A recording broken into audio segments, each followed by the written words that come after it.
How to deal with a manipulator without losing your mind. There are people who don't need power, weapons, or shouting to bring you down. All it takes is a soft voice, a caring gesture, and bit by bit, they take over your mind. Manipulation doesn't always come with loud or violent behavior. On the contrary, it's quiet like fog, seeping in, surrounding you, and blurring the line between reality and illusion, between right and wrong. By the time you realize you're being controlled, you're already deeply entangled in an invisible web. Marcus Aurelius once wrote, "You have power over your mind, not outside events. Realize this and you will find strength." But how do we keep that mind steady when living next to a manipulator? This video is the answer. Together we will identify, analyze, and act, guided by Stoic philosophy, to break free from manipulation while preserving our calm and inner dignity.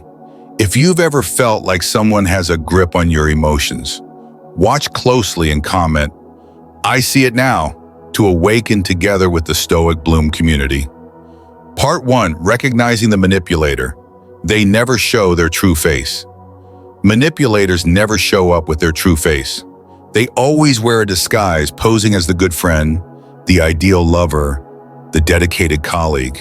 But the red thread running through their behavior is this: turning you into a tool for their emotional needs or personal gain. Seneca once said, "The most dangerous enemy is the one who makes us doubt ourselves." And that is the first hallmark of a manipulator.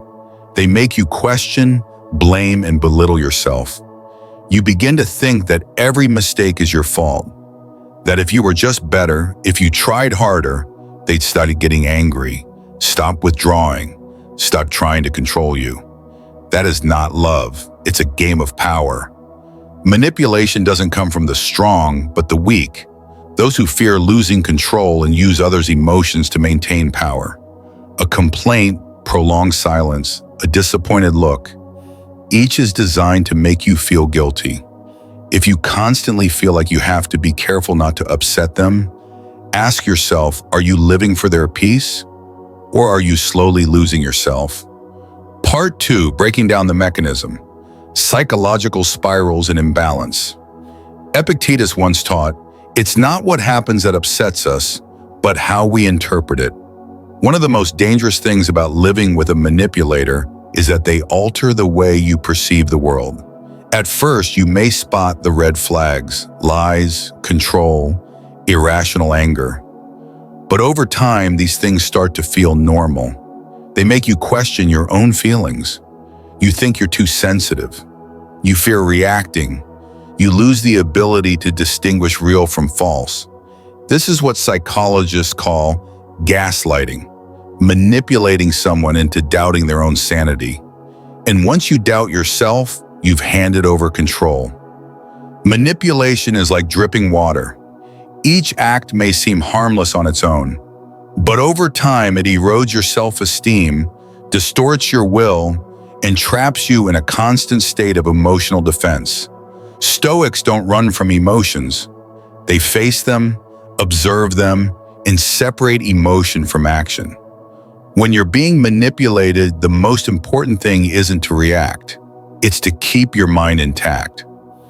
If you're in a relationship where you always feel anxious or controlled, pause. Don't rush to react. Write down how you feel. Ask yourself, is this a real feeling, or is it one someone else planted in me? Don't forget to like and subscribe to Stoic Bloom if this content is helping you wake up. We don't say what's easy, we say what's necessary. Part 3. Taking action to protect your mind and maintain dignity. A manipulator doesn't just want to control your actions. They quietly invade your mind. They plant doubt, guilt, fear, seeds that, over time, cause you to lose yourself. That's when Stoic philosophy stops being theory and becomes a shield for your soul. Marcus Aurelius once wrote, "The soul becomes invincible if you do not let anything foreign enter it." Manipulation only works when we lose our awareness.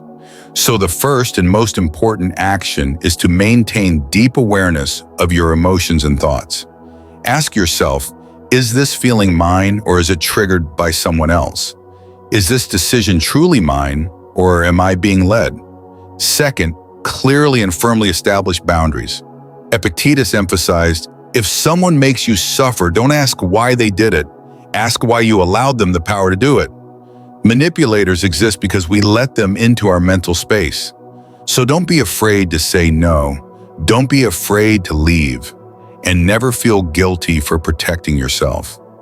Third, don't react emotionally. Stoics don't retaliate.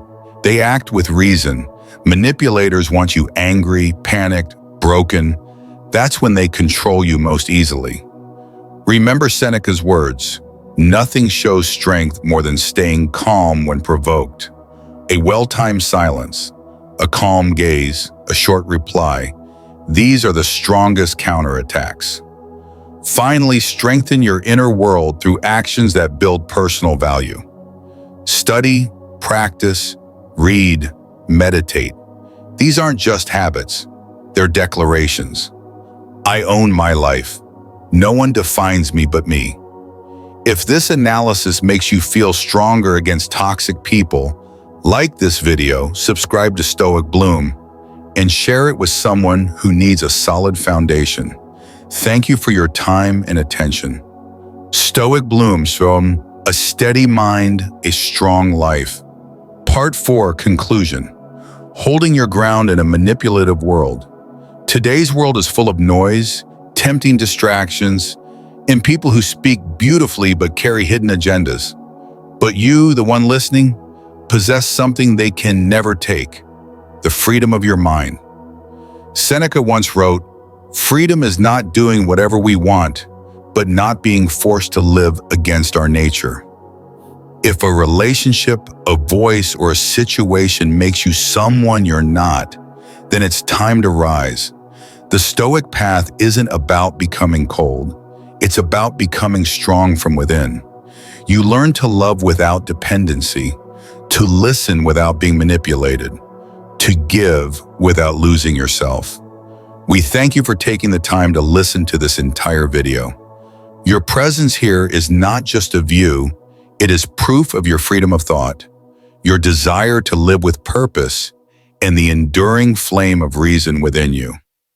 Subscribe to Stoic Bloom to continue walking this journey with us. Each week, we'll bring you deep wisdom, practical action, and inner light from the ancient sages. Thank you, and remember, Stoic Bloom, where reason blooms and freedom begins in the mind.